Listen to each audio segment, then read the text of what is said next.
Good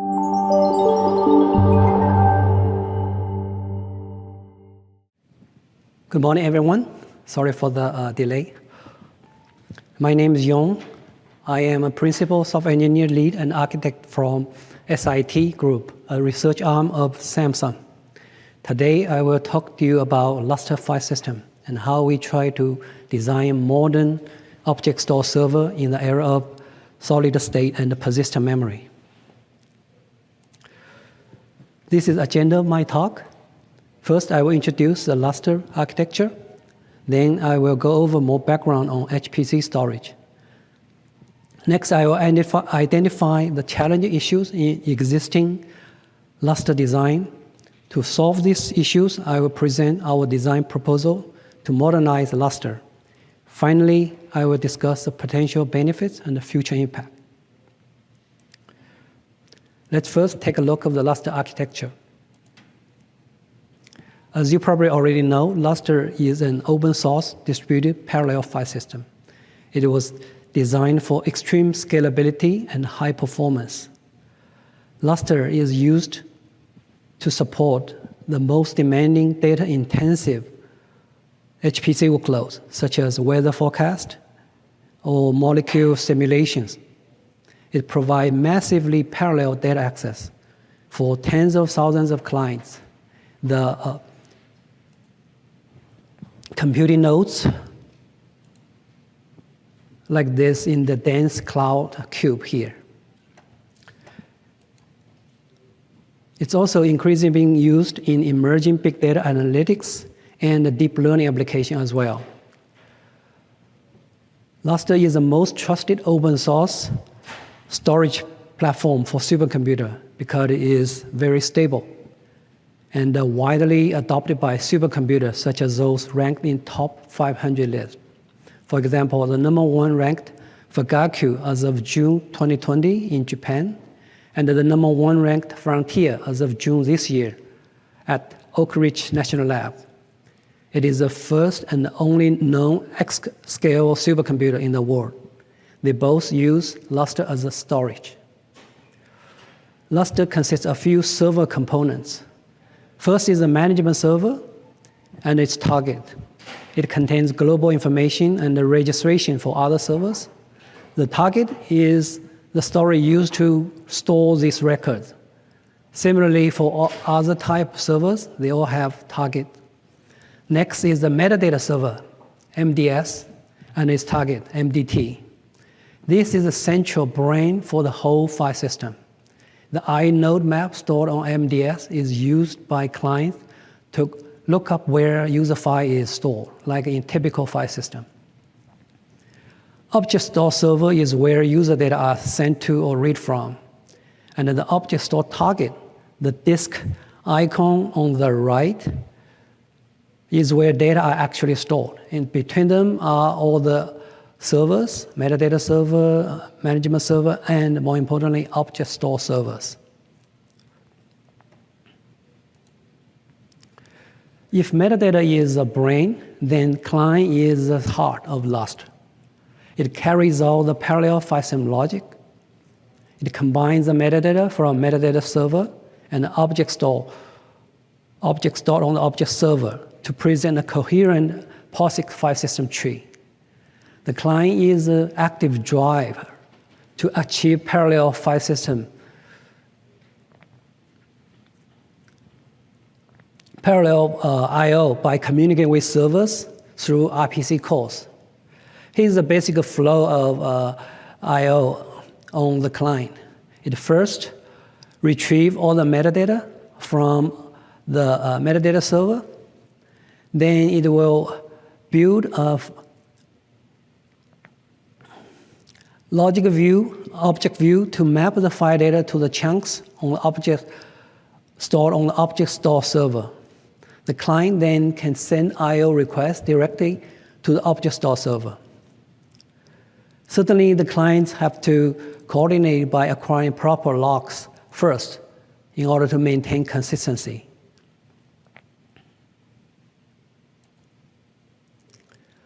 Lustre is a POSIX file system.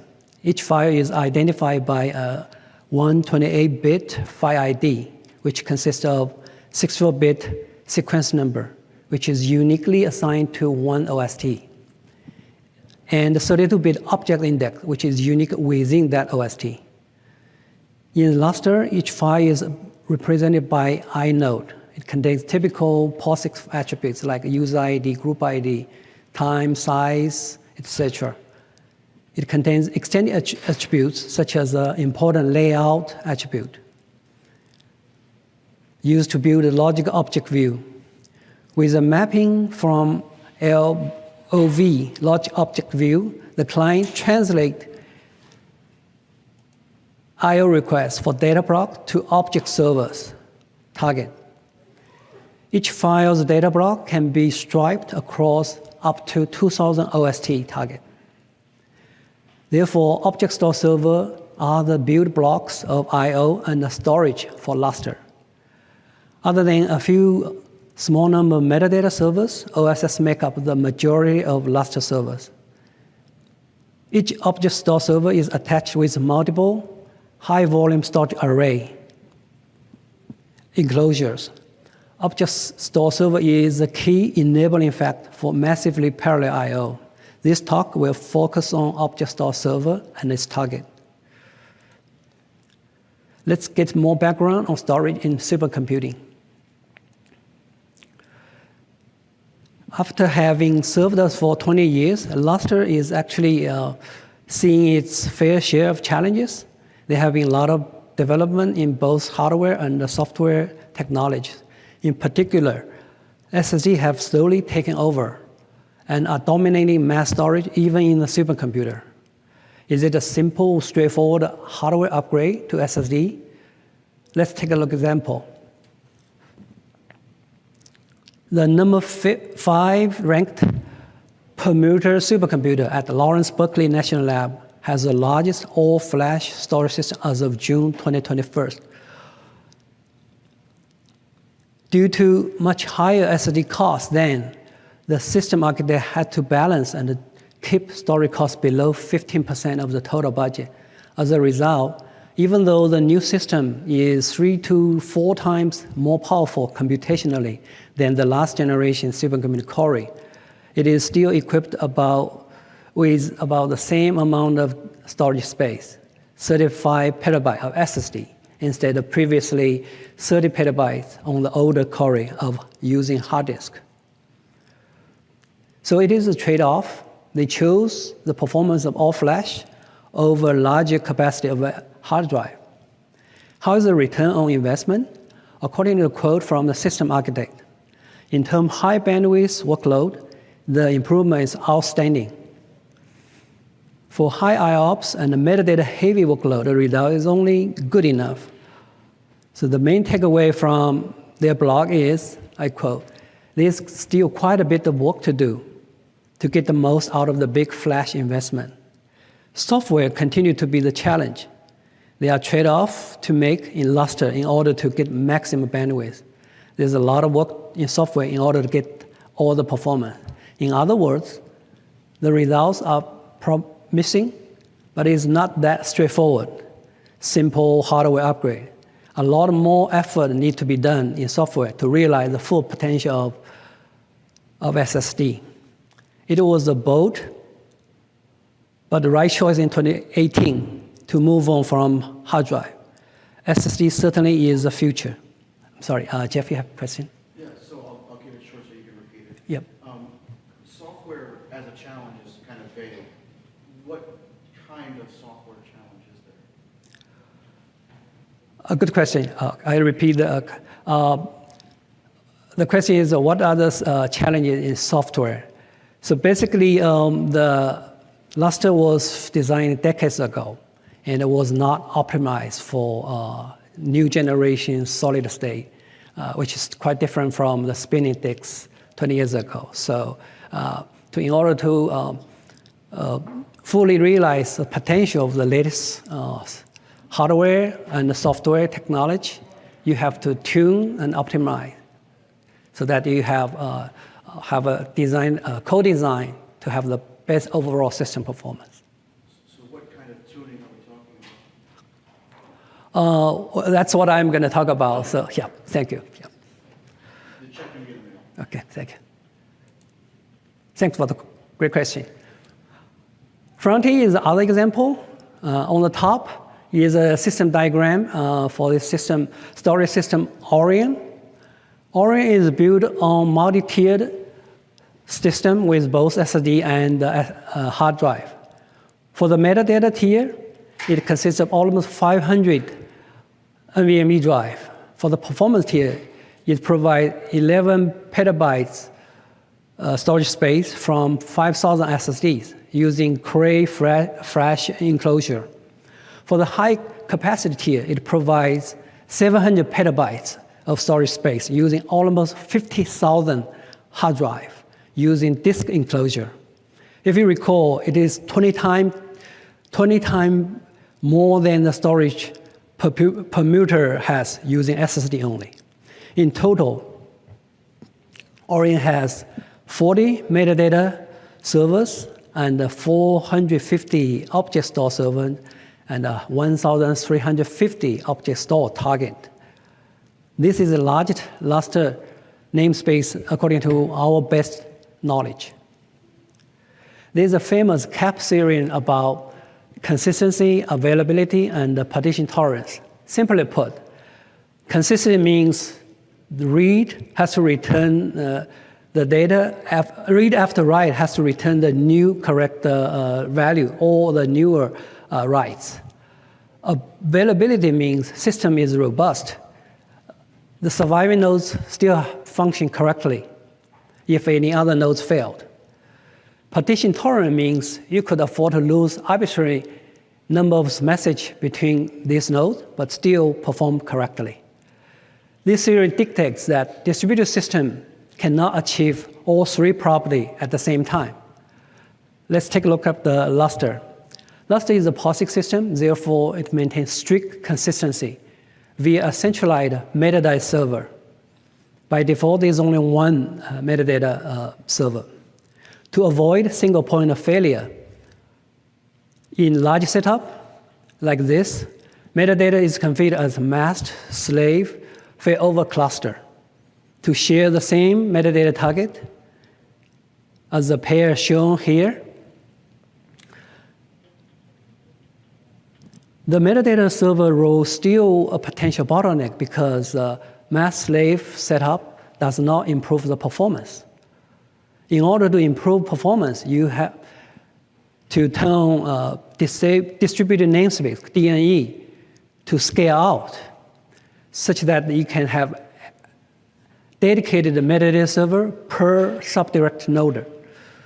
Strictly speaking, this metadata hierarchy is only sharding, not distributing, and therefore it's not partition tolerant.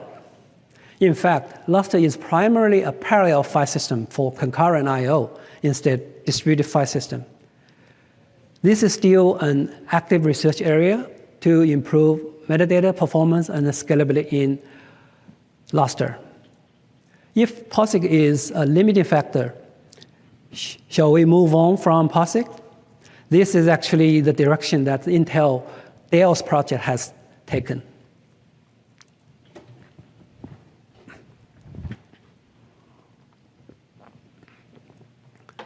The next supercomputer for Argonne National Lab is Aurora, due to complete later this year after multi-years of delay.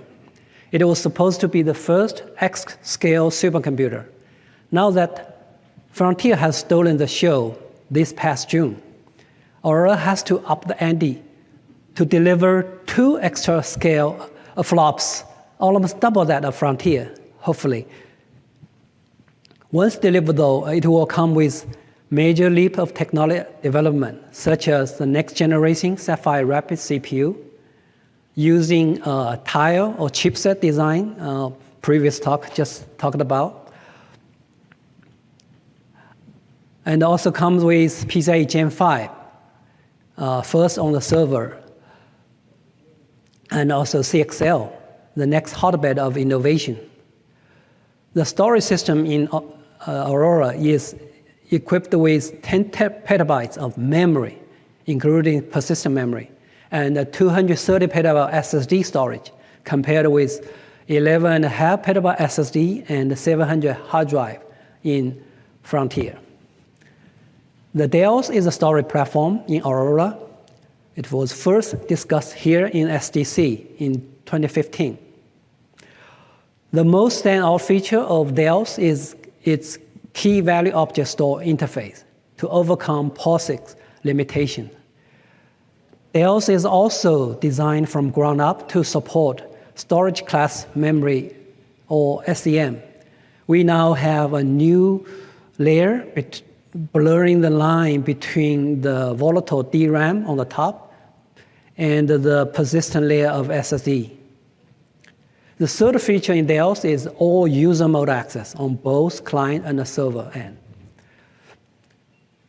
This is now actually the popular trend. SPDK and PMDK, along with RDMA combined, can really boost bandwidth and low latency.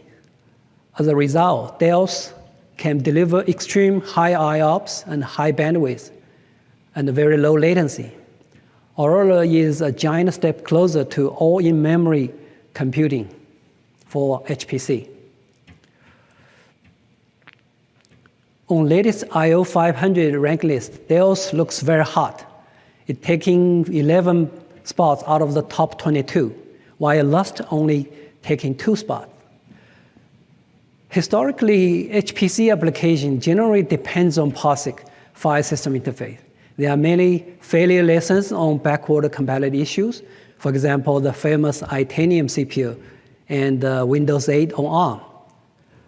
You certainly cannot ignore these thousands of legacy HPC applications. They are so important in the supercomputer world.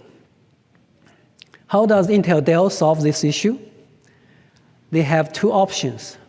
You can use Fuse library to bridge object store interface with POSIX file system tree.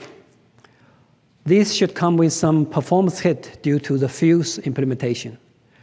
Or you can use shim or preload library to intercept and translate POSIX file system call into native DLL's API.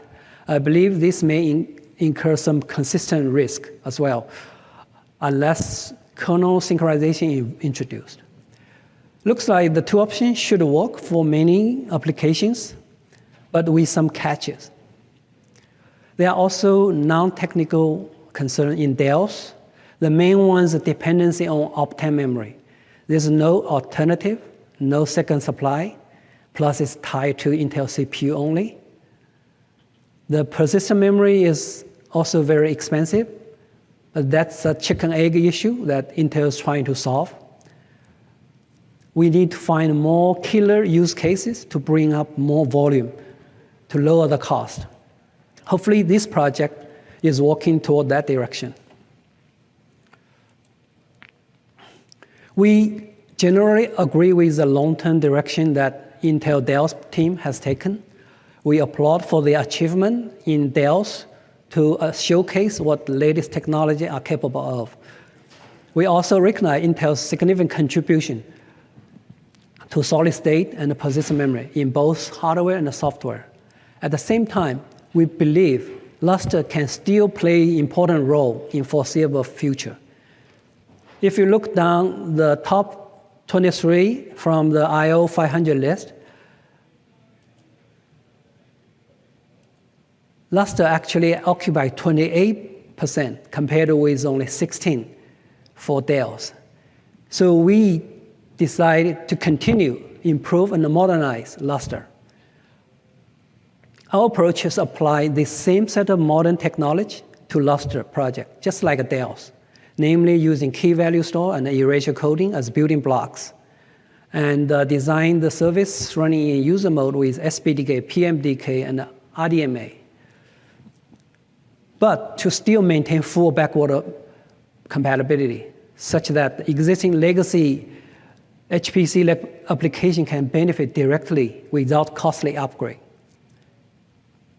This talk is shared with you about what and how we try to achieve the goal. Let's drill down into some of these challenges in Lustre. In storage, RAID is probably one of the few most important technology ever invented since 1980 to guard against hard drive failures. I'm sure RAID will continue to serve us in the era of solid state in various shape or form. RAID offers a simple block interface with LBAs with continuous fixed length block units. Currently, there are two object store target backend options in Lustre, namely ldiskfs and ZFS. Both are heavily rely on RAID, usually using hardware RAID controller. ZFS is a unique design with spatial RAID Z, can be on a per file basis. Either way, it is essentially the same RAID concept for data redundancy. Looking at existing supercomputer, you can find many of them rely on RAID controller as well. For example, the Frontier Orion use all-flash array with SSD. It's based on Crane's grid RAID controller. Samsung has been running supercomputer as well for 30 years, starting with array in the 1992, excuse me. Our latest model from HP is rated 30 petaflops. It was ranked 15 on the top 500 as of May this year. The Lustre system we use is also using RAID 6 with 8+2 all-flash array. As powerful and popular as RAID is, it also has many shortcomings and limitations. First, it hinders SSD innovation because it's hard to leverage the native MEMV feature like a zone namespace through RAID. RAID is also not very friendly to SSD performance because HBA controller adds significant overhead to the latency. It only protects drive failure within the array, usually not across server nodes. The worst enemy in RAID is actually the lengthy recovery window. It's the longest wait in our life when the rebuild starts. And during this rebuilding time, the system barely functions. It's called a degrade mode. And we have to pray no other failure happens during this time. If any more drive fails, the recovery will get even slower if you can handle, or may end up with losing whole array of data. Here comes the bad news. The drive capacity increasing, getting bigger and bigger. Our customer concerns over lengthy RAID recovery is counter to SSD manufacturer interest, Samsung included. So we find issue number one in Lustre is we need a better data protection technology than traditional RAID. The new technology emerged in storage industry is Erasure Coding, and it has been around for a while. However, Erasure Coding alone is not unable to make much difference if still off with the same simple block interface. The other key ingredient is object store. The critical change we need is to unshackle from the simple matrix mapping restriction in RAID. Therefore, we propose, number one, to combine the dual to overcome RAID shortcoming. The combination has proven effective in many projects and products, such as Ceph project and other NAS appliance products. So I'm going to skip the Erasure 101. I'm sure you guys are very familiar with this technology. So it suffices to say that Erasure Coding is a superset of RAID, and if you're using Reed-Solomon algorithm, it's equivalent to certain RAID. Erasure Coding can provide a lot more prediction options and flexibility than RAID. Like everything in the world, Erasure Coding is not perfect. It has its cons and pros. Erasure Coding is ideal for large I/O block size. So it's very fitting for large HPC workload, where requests are mostly multi-megabytes. Small I/O are not appropriate for erasure coding. It's better to use simple replication instead of erasure coding. Erasure coding is also very expensive computationally. So it also needs hardware acceleration, just like a RAID. Erasure coding acceleration using computational storage drive is active research area. We Samsung have a smart SSD-based effort ongoing with university collaborators. To demonstrate this compute overhead, we conduct a few simple tests using RAID and erasure coding, both in software. The total CPU utilization are reported by FIO. It's about the same, 28 to 32%. This is significant overhead and confirm both need hardware acceleration in product scenario. Due to implementation difference, software RAID spend most of the time 80% in the kernel, much higher than erasure coding library, which is only 28%. As a result of the computing overhead, the utilization of raw asset bandwidth is very disappointing. Only 12% for RAID 6, compared to 33% for erasure coding.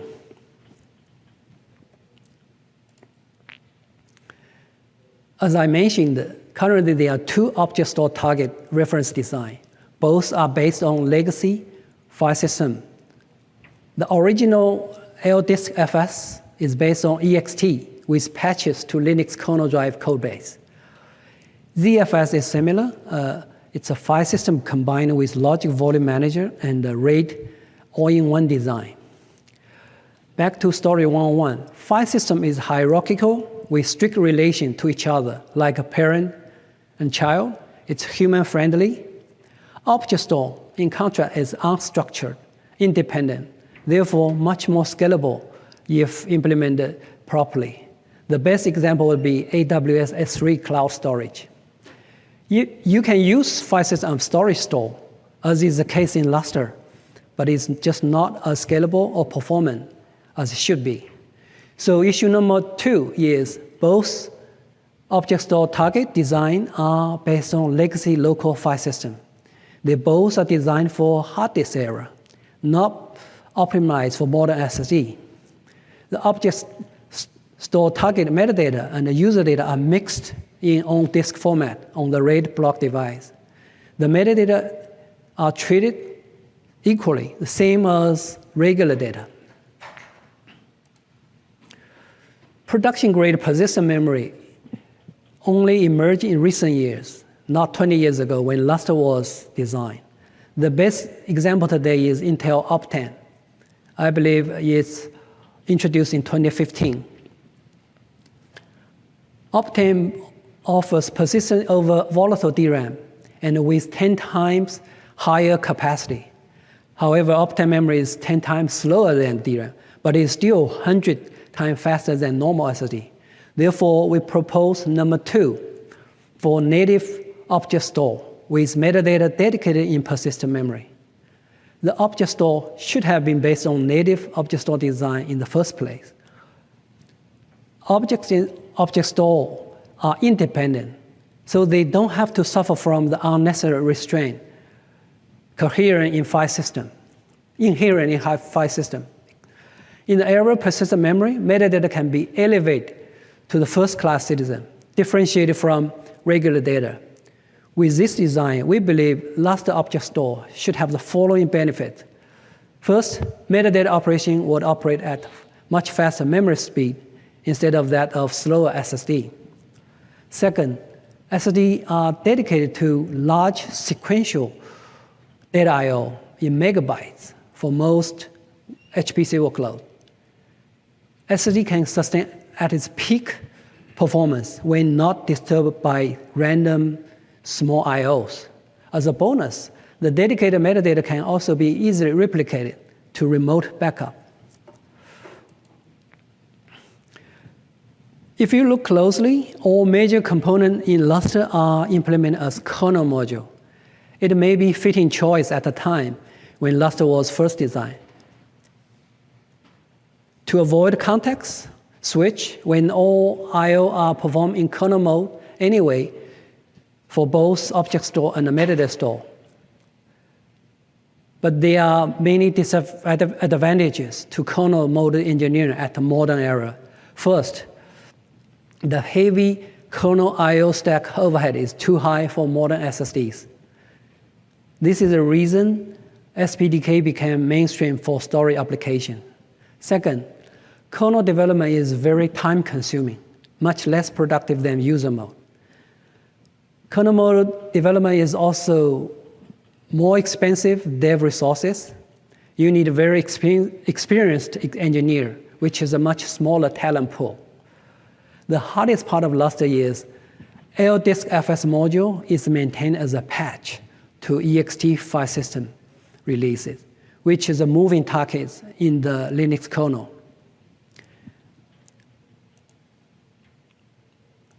You can see this is a long list of patches for each Linux kernel release.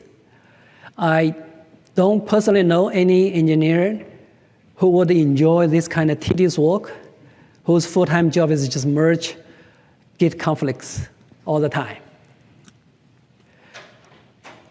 So we think issue number 3, Lustre all-in-one kernel mode is the worst limiting factor today to Lustre project, more than 500,000 lines of code itself. It's definitely not agile process. Likely it's one of the reasons Lustre is losing its appeal slowly. Therefore, we strongly propose number 3, the new object store server to be implemented in user mode. This is the prevailing model of programming in the era of solid state and persistent memory. The benefit will be low latency, agile developing process, and higher productivity with much larger developer talent pool. Now let's put all these 3 proposals together.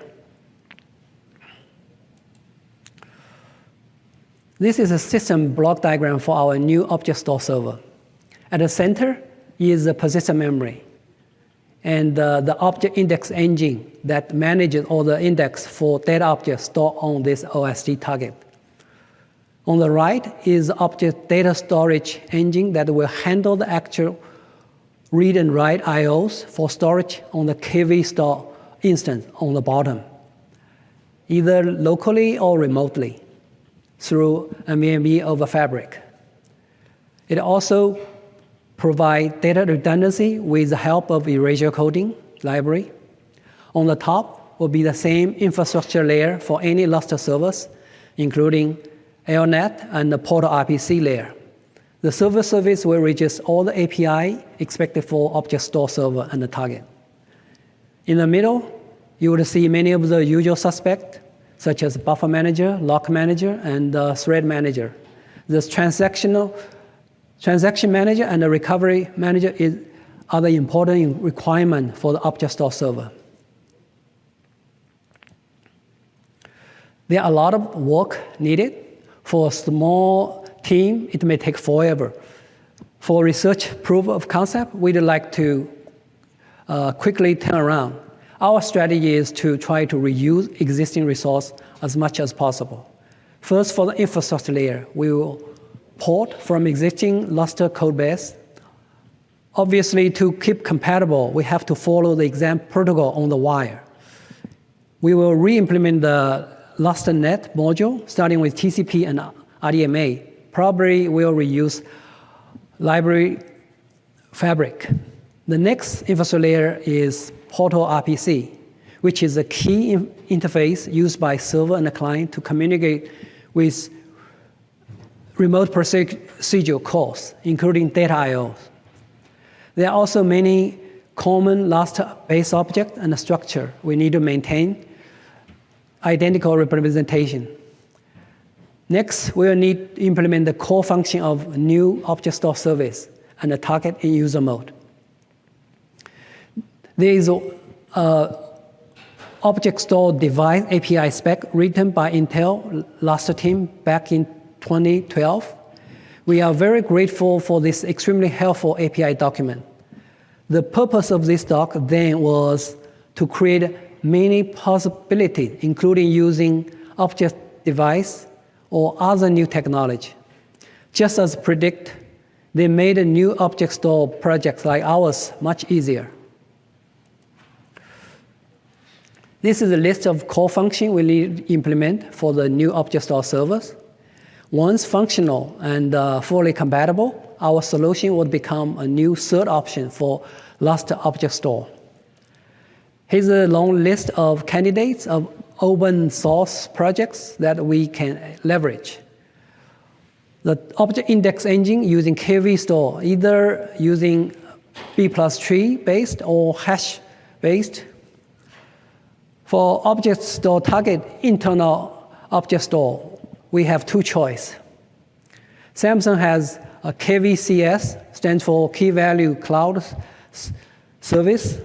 It is an x86 host-based implementation for high-performance key value store. It was demonstrated at Flash Memory Summit this summer.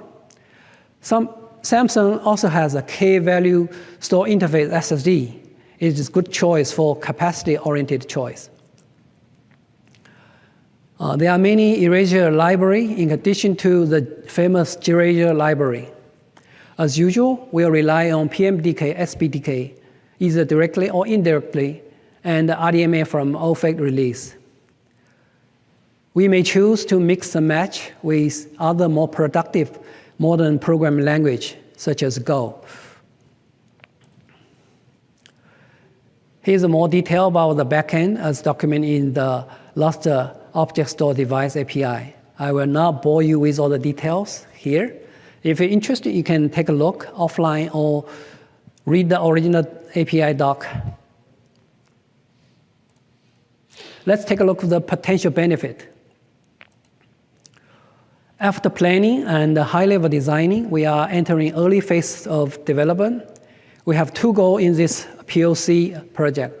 First, to maintain 100% compatible with latest Lustre releases, to achieve object store job-in replacement. Our second goal is push the hardware limit to fully leverage SSD bandwidth potential. We expect to achieve much improved I/O performance, to offer lower latency, and to better utilize SSD bandwidth potential. I won't have actual performance data for a while, but we can do some back-of-envelope estimate. This graph on the right depicts hardware potential on each CPU socket. For example, for write traffic, we can use 8 SSD to saturate 200 gigabyte InfiniBand interface on the left. For future impact, this project can pave the road to improve the more critical metadata performance in Lustre, to follow similar approach by storing Lustre metadata in persistent memory and running metadata service in user mode. This project can also open doors to future innovation ideas. For example, to further improve Lustre metadata scalability. Last but not the least is to lower Lustre engineering barrier, to attract more talented engineering barrier, to attract more talented develop and attract more innovative contributions. To summarize what I have covered today, I introduced the Lustre Architecture, and I presented more background of HPC storage.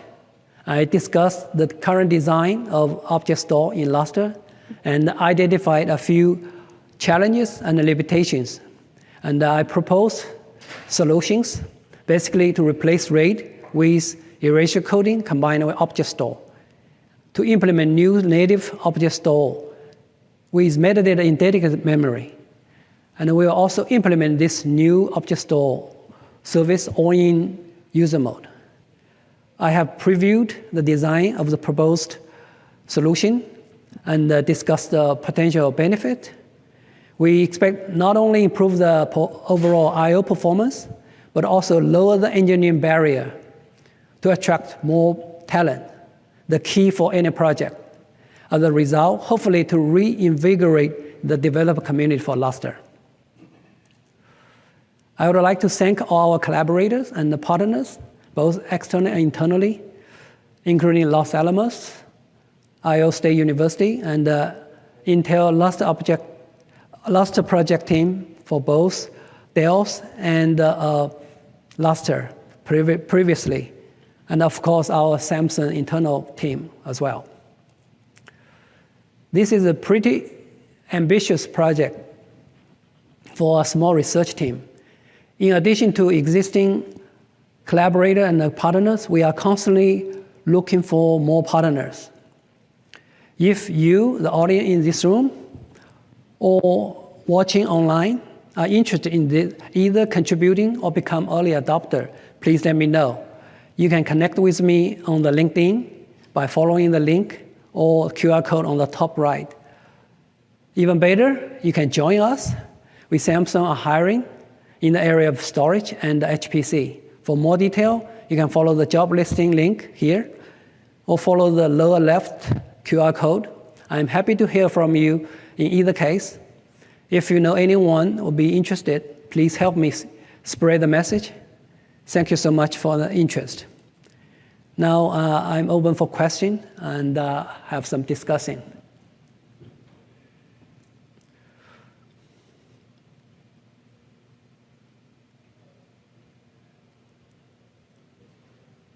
Is that future considerations for like using computational storage or GPUs to offload some of that? The question is any plan or any thinking about using computational storage for Erasure Coding, accelerating anything? The answer, yes.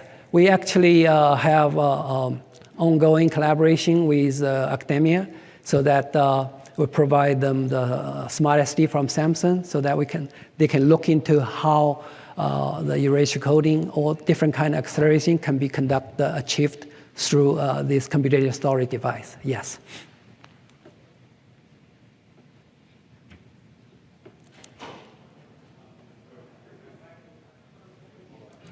Okay. All right. Thank you.